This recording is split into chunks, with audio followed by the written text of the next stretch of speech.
అనిపిస్తుంది కొత్త పథకాలు తర్వాత కొత్త ప్రభుత్వాలు ఏ పథకం ఇచ్చారో ఒకసారి చెప్పమానండి. పలానా ఈయన ఇచ్చిన 6లో ఒక్క పథకం ఇచ్చారని చెప్పమండి. గ్యాస్ బండ్లు కానీ అదేంటిది బస్సు ఉచిత బస్సు కానీ అమలు అన్నారు కానీ మళ్ళీ కార్యాచరణ మారుస్తున్నారు. ఆ మొక్క మీరు ఎలక్షన్ ముందు మాట్లాడితే కరెక్ట్గా సరిపోయేది. ఎలక్షన్ అయిపోయినా కాదు, ఎలక్షన్ ముందు మేము రోడ్డు మ్యాప్ వేసిస్తానన్నారు కదా లోకేష్ గారు. అదే రోడ్డు మ్యాప్ వేసిస్తాము వచ్చే సంవత్సరం అని చెప్పినట్టయితే ఎలక్షన్ ఆయన ఏమో కొంచెం రెడ్ బుక్ లో బిజీగా ఉన్నారు. ఏ బుక్ లో బిజీగా ఉన్నా ప్రజలు ఆకలి తీర్చాలి కదా, ప్రజలు అన్న మాట నిలబడాలి కదా.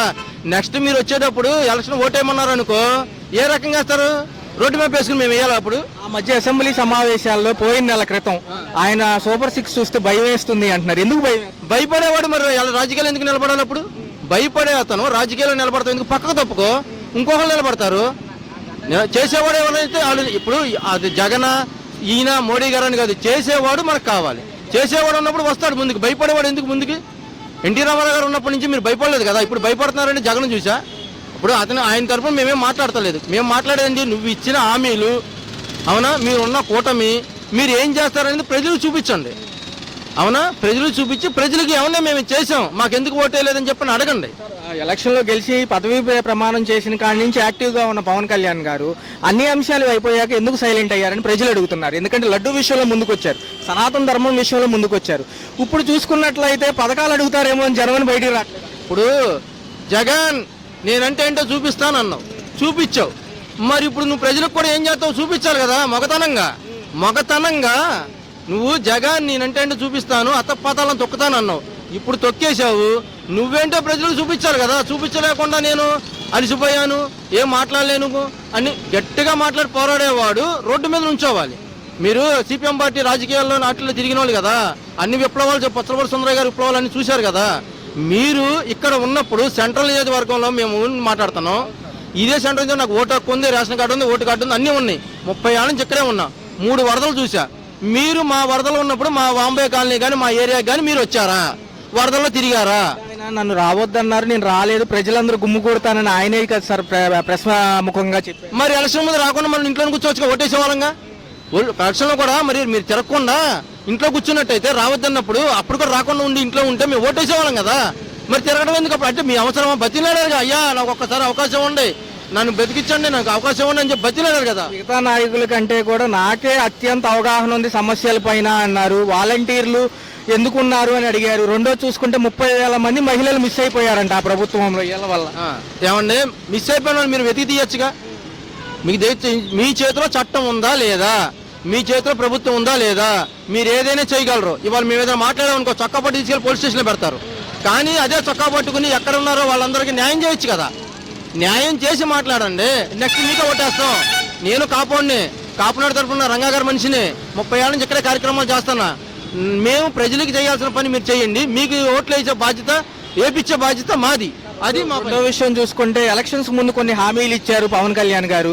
చూసుకుంటే అసలు విశాఖ ఉక్కు అనేది తొక్కివేయబడుతుంది, ఇక ఏదైనా ఉంటే కనుక అణిచివేయబడుతుంది తప్ప ఎక్కడా కూడా పారదర్శకంగా అమలు అవ్వట్లేదు వాళ్ళ జీవోలు. ఇప్పటికీ కూడా సైలెంట్గా అలా నిశ్శబ్దంగా పెడుతున్నారు తప్ప వాళ్ళ భవిష్యత్తు ఏంటి ఏమన్నా. అదే విశాఖ ఉక్కు గురించి ఆంధ్ర హక్కు అని ఆయనే మాట్లాడాడుగా. మరి వాళ్ళు మోడీ నుంచో పెట్టి తీసుకొచ్చి మాట్లాడించవచ్చుగా. మోడీ వీళ్ళ చేతిలోనే ఉన్నాడు. మరి వీళ్ళు రాజీనామా చేస్తే మళ్ళీ వేరే ప్రభుత్వం ఎక్కువగా మోడీ దిగిపోతాడుగా. మరి అలా మాట్లాడి తీసుకొచ్చి చెయ్యండి. ఏదైనా మగతనంగా మగవాడిగా చేసి చూపిస్తే నెక్స్ట్ ఓటేసి నిలబడతాం. సార్ నా విషయం ఏంటంటే అండి, ఒక మాట అంటే మాట మీద కట్టుబడి ఉన్నవాడే మనిషి. ఏమండి, మాట పోషించుకుండేవాడే మనిషి. మాటను పోషించుకోవాలన్నా, మాట మీద ఉండాలన్నా అది ఇప్పుడు యుగంలో నెంబర్ 1 ఎవరంటే వ్యక్తిగతంగా జగన్మోహన్ రెడ్డి అండి. ఇంకా అటువంటి పథకాల అమలులో కూడా పేద ప్రజలను అడిగిన ఏమంటారంటే ఆయన తర్వాత మాకు ఎవరు చేయలేదండి సరిగ్గా అంటున్నారు. సారు ఇదివరకు వెళ్ళింది వేరు, ఇప్పుడు వెళ్ళింది వేరండి. ఇప్పటికి ఏమైపోలేదు, 3 నెలలు మాత్రం అయింది. ఇప్పటికి 3 నెలలో 4 నెలలో జరుగుతుంది, 120 రోజులు జరుగుతుంది. ఇది పెద్ద విషయం కాదు. విషయం ఏంటంటే అండి, మాట పోషించుకునే వ్యక్తి ఎవరు ఏమంటే time to time, date to డేట్తో పాటుగా టైము పోషించుకునే వ్యక్తి ఎవరు అయినా అటువంటి వ్యక్తి మళ్ళీ దొరుకుతాడా అండి? ప్రజల అమాయకత్వంతో ఓటింగ్ చేసి ఓడించారే తప్ప ఇప్పుడు ఆ వ్యక్తిని మనం కొనుక్కోగలుగుతామా? ఆ వ్యక్తి మళ్ళీ రాగలుగుతాడా? మళ్ళీ రావాలంటే మనం అంతా పూజలు చేయాలా, ఆయన లాక్కి రావాలా, మనమంతా ఏకం అవ్వాలా. ఏమండి? సార్ చూసుకున్నట్లయితే పథకాల అమలు పారదర్శకంలో ఇద్దరే నాయకులను చూసామంటున్నారు పేద ప్రజలు. ఒకరు రాజశేఖర రెడ్డి గారు, తర్వాత జగన్ గారు. ఎలా అనిపిస్తుంది? రాజశేఖర రెడ్డి గారు విషయంలో అయితే కనుక మరి నాకు అంత అనుభవం తక్కువ అండి. అనుభవం తక్కువైనా ఇప్పుడు విషయంలో అయితే మట్టి జగన్మోహన్ రెడ్డేనండి. ఆయన 5 సంవత్సరాల్లో ఇచ్చిన డేటు ఇచ్చిన మాట టైం కూడా పేల్చుడు ఒకటిగా కొట్టి ఎత్తండి ఆయన. ఏమండి? సో చూసుకున్నట్లయితే నవరత్నాల పథకాలు చూశారు, సూపర్ 6 వీళ్ళు ఇంకా ఎక్కువ బడ్జెట్ పెట్టారు, అమలు అవుతుందంటారా? ఏమండి, ఆయన మీద డబుల్ బడ్జెట్ పథకాలు ఎక్కువ పెట్టారండి. ఈయన వాస్తుగా డబ్బులు పెట్టారండి. ఈయన అక్కర్లేదండి, ఆయన పెట్టిందంటే సగం కొట్టమనండి చాలు, సగం పథకాలు చాలండి, ఎక్కువే ఉంది. ఏమండి? దాని మీద డబుల్ చెప్పి ఈయన ఏమంటున్నారంటే అమలు చేయాలంటే భయం వేస్తుంది సూపర్ 6 అని మొన్న ప్రసంగంలో కూడా చెప్పారు. ఎవరండి? అసెంబ్లీలో చంద్రబాబు గారు కొంచెం భయంతో ఉన్నారు, అది అమలు చేయాలంటే భయం వేస్తున్నారు. లేదు సార్, ఆయన అమలు చేయలేరండి. ఆయనే కాదండి, ఇప్పుడు ఎవరండి? ఇప్పుడు ఆయన పథకాల్లో సగం పథకాలు అమలు చేసే వ్యక్తిని ఈ భూ ప్రపంచం మీద ఎవరు వస్తారో రమ్మనండి, నిలబడమనండి. ఎవరైనా సరే భూ ప్రపంచం మీద లడ్డూ వైపు ఆ సనాతన ధర్మం వైపు పవన్ కళ్యాణ్ గారు తిరుగుతున్నారు. ఎందుకు వచ్చింది మాట్లాడండి? నేను ఎవరి వల్ల అవుద్దండి? పవన్ కళ్యాణ్ అంటే ఆయనకు ఒక మంచితనం ఉంది, గుడ్ విల్ ఉంది, అది రైటే. ఆయన ఫ్యాన్స్ ఉన్నారు కాబట్టి ఆయన తాజాగా ఆయన కూడా ఒక రేంజ్లో చూడాలని గుర్తించారు ప్రజలు. దాని వాస్తవండి. మరి ఆయన కూడా తెలుసుకోవాలండి. ఏంటంటే ప్రజలనే మాట ఇచ్చాం, ఈ మాట పోషించుకోవాలి, ఏమండి, ఈ మాట పోషించుకోవాలి, ఈ పని చెయ్యాలి అనే విధానం ఆయన కూడా తెలుసుకోవాలి. మరి ఏంటంటే మాట అంటే సరిపోలేదా? జగన్మోహన్ రెడ్డి గారు మాట అన్నాం, మాట టైం పోషించుకుంటామా లేదా? చెత్తగా ఉన్నాయి కూటమి ప్రభుత్వం, చెత్త. ఆడ 6 హామీలు అన్నాడు, ఏదో ఒక్క హామీ కూడా నెరవేర్చలేదు, అది నెరవేర్చడు కూడాను. ఒక పక్క పదవుల కోసం కొట్టుకుంటున్నారు. పిఠాపురంలో ఎమ్మెల్సీ స్థానం వచ్చిన నాగబాబు గారికి, వర్మ గారికి పట్టలేదు కదా. నాగబాబు పెద్ద ఎదవాడు, ఆడి అసలు ఏం మాట్లాడతాడో ఆడికే తెలియదు. ఇంత కష్టపడి వర్మ చేస్తే వర్మని పక్క దోసి పరదెంగరీలు, వీడి తమ్ముడు, ఇదో రాజకీయం వాళ్ళ పిచ్చినా కొడుకులు ఇద్దరికిద్దరును. గతంలో ఆయన కోసం ఎమ్మెల్యే స్థానం కోసం ఆయన త్యాగం చేశారు, ఎమ్మెల్సీ వస్తుందని ఎక్స్పెక్ట్ చేశారు. ఎలా అనిపిస్తుంది? అదంతా double game. Chandrababu Naidu game ఆడిస్తాడు అంతే, ఆడమన్నట్టు వీళ్ళు ఆడారు. తాకట్టు పెట్టైనా తల్లికి వందనం మేకల్లా ఇస్తానంటున్నారు, జరుగుతుందా? అసలు జరగదండి, మాయ. మళ్ళీ ఇంకోటి ఏదో సృష్టించేస్తాను అద్భుతం అంటాడు అంతే, ఏమీ ఇవ్వడం. 5 పైసలు ఎవ్వడికి ఇవ్వడం. ఉగాది కోసం కళ్ళు కాయలు కాసేలాగా ఉచిత మహిళలకు బస్సు ప్రయాణం అన్నారు, కానీ చూస్తే పేదరిక నిర్మూలన పథకం అని పెట్టారు.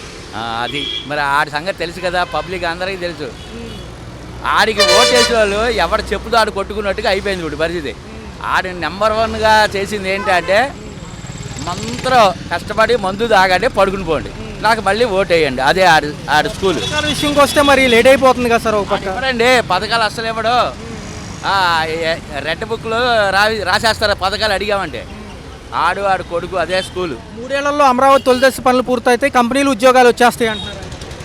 వస్తాయి ఉద్యోగాలు. రైతు బజార్లో కూరగాయలు కొట్టుకాడికి వెళ్ళి వాళ్ళు అడిగితే వాళ్ళు చెప్పుదో కొడతారు వీళ్ళు, తండ్రి కొడుకులు ఇద్దరిని కూడా. నిజంగా ఈ హామీలన్నీ క్లైమాక్స్కి వచ్చేసే మోసపూరిత మాటలే చంద్రబాబు గారి అని జగన్ గారు అంటున్నారు మొన్న కేడర్ సమావేశం. అది వాస్తవే, అది జగన్ గారికి తెలుసు, పబ్లిక్కి తెలుసు. కాకపోతే పబ్లిక్ ఏంటంటే ఇక నోరు మూసుకుని సైలెంట్గా ఉన్నారు, అది అంతవరకు. ఎలా అనిపిస్తుంది చూసుకున్నట్లయితే గత ప్రభుత్వాలు త్వరితగతిన పథకాలు చేశాయి, మరి ఈ ప్రభుత్వాలు ఎందుకు లోటు బడ్జెట్ అదే అదొకటి చూపిస్తున్నాడుగా బూచిగా, జగన్ అప్పు చేశాడు అనేసి బూచిగా చూపించడు. మొత్తం ఈ 6 హామీలు కూడా ఎగదెంగడం, అది ఆడ స్కూలు. బాగా పబ్లిక్ అందరికీ అర్థమైంది. ఇక జగన్ అంటే తిరుగులేదు అన్నట్టుగా ఉంది పబ్లిక్లో. అది ప్రభుత్వం పాలన చూశారు, గత ప్రభుత్వం చూశారు, మీకు ఎలా అనిపిస్తుంది? 9 నెలలే కదా.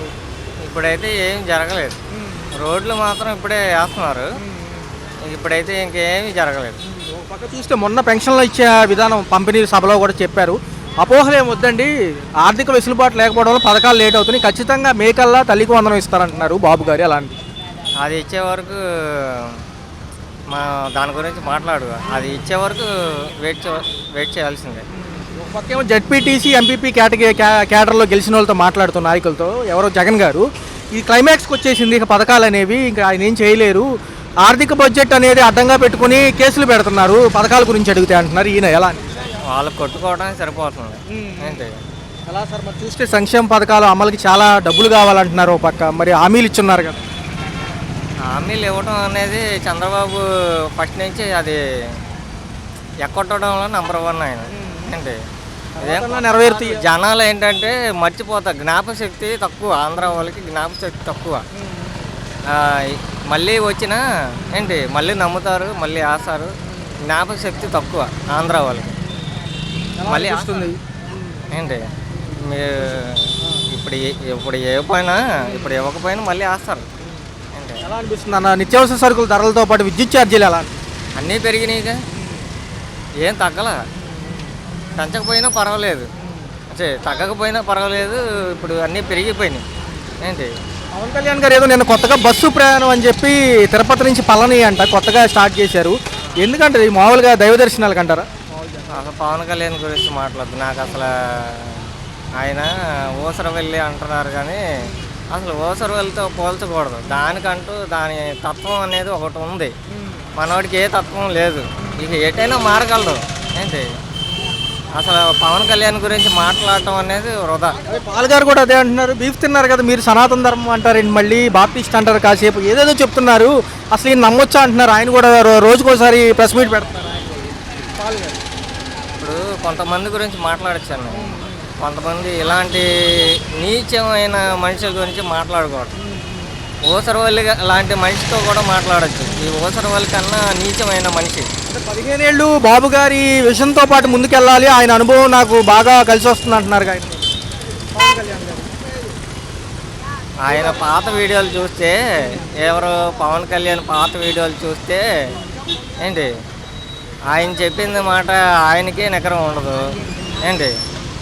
చాలా చాలా ఫూలిష్గా ఉంది, జనాల్ని ఫూల్స్ చేయటం తప్ప ఏంటి.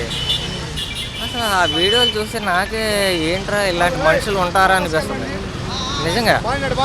ఏంట్రా ఇలా మాట్లాడుతున్నాడు, ఇలాంటి నీచమైన మనుషులు ఉంటారా అనిపిస్తుంది. సంక్షేమ పథకాలు మరి లేట్ అయిపోతున్నాయి కదా సార్. ఒక పక్క చూస్తే వచ్చే సంవత్సరం వచ్చేసినట్టు జూన్ అంటే, ఒక పక్క డిఎస్సి కూడా ఇంకా ఏమీ ప్రక్రియ తేలలేదు. ఇక ఏది అవ్వదండి, ఏం మాట్లాడుకుని ఏది అవ్వదు, అవి అయ్యే పనులు కాదు. కేంద్రం ఏమో వక్ఫ్ బోర్డు చట్టాల మీదే మొన్న మీటింగులు జరిగినాయి పార్లమెంట్లో కూడా, మరి అవి ఆ హడావుల్లో వాళ్ళు ఉన్నారు, నిజంగా వచ్చి చేయగలుగుతారు ఈ పనులన్నీ సపోర్ట్ అంటున్నారు కదా. ఏది జరగదండి, మోడీని అడిగి ఏంటి చేసే ధైర్యం వీళ్ళకి లేదు ఏంటి. మోడీ దగ్గర రూపాయి బిల్ల తీసుకోలేరు ఏంటి. అది జగన్ హామీలు ఇచ్చారు, నెరవేరుతాయా ఖచ్చితంగా? ఒక 50% 50% అవ్వండి. ఏదో అంటే ఇప్పుడు జగన్ వచ్చి అందరికి ఇచ్చాడు. ఇప్పుడు ఏంటంటే ఇస్తే ఏదో కొంతమందికి ఇచ్చాము. ఎందుకంటే గట్టిగా దాన్ని ఏంటంటే అబద్ధాన్ని కూడా గట్టిగా వాదించి నిజమని చెప్పించగలిగే వాళ్ళు తెలుగుదేశం కదా. గవర్నమెంట్ ఏ గవర్నమెంట్ చేసినా ఫస్ట్ ఏంటంటే విద్య వైద్యం ఇది కరెక్ట్గా ఉండాలి, అంతే తప్పించి అది కరెక్ట్గా లేనప్పుడు ఏది కరెక్ట్గా ఉండదు. ఇప్పుడు మిడిల్ క్లాస్ ఎక్కడ పోతున్నారు? వైద్యం విద్య దగ్గర. ఆ రెండు ఫ్రీ చేసి బాగా చేస్తే ఏ గవర్నమెంట్ అన్న పర్లేదు. వాళ్ళు పర్సనలైజ్ని పెట్టుకొని జనాల మీద రుద్దితే ఎవరికి ఏం అవసరం? పర్యంగా వస్తున్న పథకాల అమలుకి ఇక ప్రతి గవర్నమెంట్ చెప్తుంది. పథకాల గురి కాదు, ముందు వైద్యం విద్య, తర్వాత ఏంటంటే బేసిక్ నెసెసరీస్, వాడికి ఇల్లు అలాంటివి. మిగతా అన్నీ ఏంటంటే వేస్ట్ ఆఫ్ మ్యాటర్. అంటే గతంతో కంటే ఇప్పుడు చూసుకుంటే కొంచెం అభివృద్ధి సంక్షేమం అంటున్నారు కదా, జరుగుతుంది. 10 monthsలో ఏం చేస్తారు? ఎవరు ఏం చేయరు. కొంచెం సమయమే వచ్చా అంటారు. సమయం ఇవ్వడానికి ఏంది, మన చేతుల్లో ఏమైనా ఉందా? వాళ్ళు నచ్చినవి చేస్తారు, మనం చూస్తుండమే. ఎలా ఉంటుంది 4 years ఎలా ఉంటుంది అభివృద్ధి సంక్షేమం? మన చేతులు ఏముండవు కదరా, వాళ్ళు ఏది నచ్చింది చేస్తారు. మనకు నచ్చితే లాస్ట్ ఓటేస్తే దించేస్తే ఉంచడం అంత తప్పించి ఏముండదు. అంటే ఏదైతే ఉందో ఐటీ సెక్టర్ అన్న వస్తుందా బ్రదర్? మనకి ఇప్పుడు జరిగేది ఏంటంటే గవర్నమెంట్కి కావాల్సింది ఏంటంటే మనకి మనం ఓటేసే వరకే, వాళ్ళకి నచ్చింది అది చేసుకుని వెళ్ళిపోతుంటారు. ఫైనల్గా ఏంటంటే మనం నచ్చింది ఏంటంటే ఫైనల్గా తెలిసి తప్పించి ఇప్పుడు మన అభిప్రాయంతో ఎవరికి సంబంధం లేదు. ఇప్పుడు అంతా రాజకీయ నాయకులు మోనార్కులు, ఎలా ఉన్నా చూస్తూ ఉండాల్సిందే అంటారు. జస్ట్ వాచ్ అంతే. గొప్పగా మనం ఎక్కువ ఎవరి నుంచి ఎక్స్పెక్ట్ చేయడం అనవసరం. అంటే కంపెనీస్ వస్తాయి అంతా బాగుంటుంది అంటున్నారు 4 years. అతను ఎప్పుడు వస్తాయని చెప్తారు, వచ్చిన తర్వాత మాట్లాడచ్చు. ఈ సిటీ పరంగా చూసుకుంటే అలా సిటీలో వైన్ షాప్స్ ఎక్కువైపోయి పోలీసులు కూడా ఎక్కువగా ఇబ్బంది పెడుతున్నారు జనాల్లో, అది బాగా ఎక్కువైపోయింది. గతంతో కంటే ఇప్పుడు ఏంటంటే ఎక్కువ శాతం 1-2 షాపులు అయినాయి కదా ఎక్కడ 1-2 కాదు, టీ షాపులు కంటే వైన్ షాపులు ఎక్కువైపోయాయి. ఎలా ఉందని రోడ్ల వ్యవస్థ బాగుందా? అప్పుడు 10 monthsలో ఏముంటుంది. అభివృద్ధి సంక్షేమ పథకాలకు సంబంధించి కొంచెం సమయం పట్టిన ఇస్తామనేది ఈ ప్రభుత్వం అంటుంది. టైం పట్టిద్ది అన్న, కొంచెం టైం కావాలి. కొంచెం అంతా బాగానే ఉందిలే కానీ కొద్దిగా మొన్న పెన్షన్ పంపిణీ విధానం పథకాల్లో కూడా ఆయన చెప్పడం జరిగింది, తల తాకట్టు పెట్టి అయినా అప్పు చేసి అయినా ఇస్తానంటున్నారు. మేకల్లో ఇస్తాడు, మేఘాలు ఇస్తాడు, అన్నీ చేస్తాడు. కొంచెం టైం ఇవ్వాలిగా, 1 year కదా అవుతుంది. ఎలా ఉంది పవన్ కళ్యాణ్ పనితీరు ఎలా ఉంది? ఈ మధ్య ఎందుకని ఈయన కేఏ పాల్ గారు పవన్ కళ్యాణ్ మీరు టార్గెట్ చేసి తిడుతున్నారు రోజుకోసారి? ఎందుకు ఆయనకి ఏంటి ఇబ్బంది? ఇంకా రాజకీయ పార్టీలు ఉంటాయి ఒకరి మీద ఒకరికి విమర్శలు. నిన్న కొత్తగా బస్సు ప్రయాణం ఒకటి స్టార్ట్ చేశారు, తిరుపతి నుంచి పళని అంట. ఎలా ఏం అది మనకి ఇంకా నేను అది పూర్తిగా తెలియదు, నాకు చూడలేదు. నాగబాబు గారికి కూడా పదవి వచ్చింది, ఎమ్మెల్సీ పదవి. ఎలా అంటారు? ఆయన కూడా బెదర్ కదా. వర్మకి ఇస్తే బాగుండేది ఫ్యామిలీగా. ఎలా ఉందన్న మరి రోడ్ల వ్యవస్థ, కరెంటు బిల్లులు, ఛార్జీలు, నిత్యావసర సరుకుల ధరలు కంట్రోల్లో ఉన్నాయా? పర్లేదు, పర్వాలా. మరి జగన్మోహన్ రెడ్డి గారు ఏమంటున్నారంటే పథకాలన్నీ మోసాలు అంటున్నారు, నిజమేనా? ఇస్తున్నారు కదా లైన్గా. చూడాలన్నా 3 సంవత్సరాలన్నా చూసి దాన్ని బట్టి ఎలా ఉందనేది మనం చెప్పాలి. అది ఎందుకంటే జెడ్పీటీసీ, ఎంపీపీ ఎలక్షన్స్లో, స్థానిక ఎలక్షన్స్లో గెలిచిన వాళ్ళతో మాట్లాడుతూ ఇవన్నీ కూడా చేయలేరు, క్లైమాక్స్కి వచ్చేసింది అంటున్నారు. నిజంగానే క్లైమాక్స్ క్లైమాక్స్ కంటే ఓ సంవత్సరానికి క్లైమాక్స్కి ఎలా వస్తుంది? కనీసం మాట్లాడేవాడికి బుద్ధి ఉండాలిగా. ఎలా ఉంది పవన్ కళ్యాణ్ గారి తీరుగతులు ఎలా ఉన్నాయి? ఆయన అనుకున్న నిబద్ధతగా చేస్తున్నారు? పర్లా, ఇంకా ఆయన అనుకున్నట్టు ఏం చేయట్లేదులే కానీ ఇంకా ఆయన చెప్పినవన్నీ కొంచెం 2-3 సంవత్సరాలు పోతే ఎలా ఉంది ఏంటనే చెప్పగలం పూర్తిగా.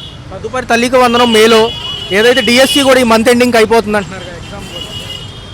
తీసాడుగా పోస్టులు అయితే మరి ఫుల్ఫిల్గా ఎత్తాడో కూడా చూడాలి. ఎలా ఉందన్న టోటల్గా చూస్తే ఎలా అనిపించింది? పర్లా, టోటల్గా బాగానే ఉంది.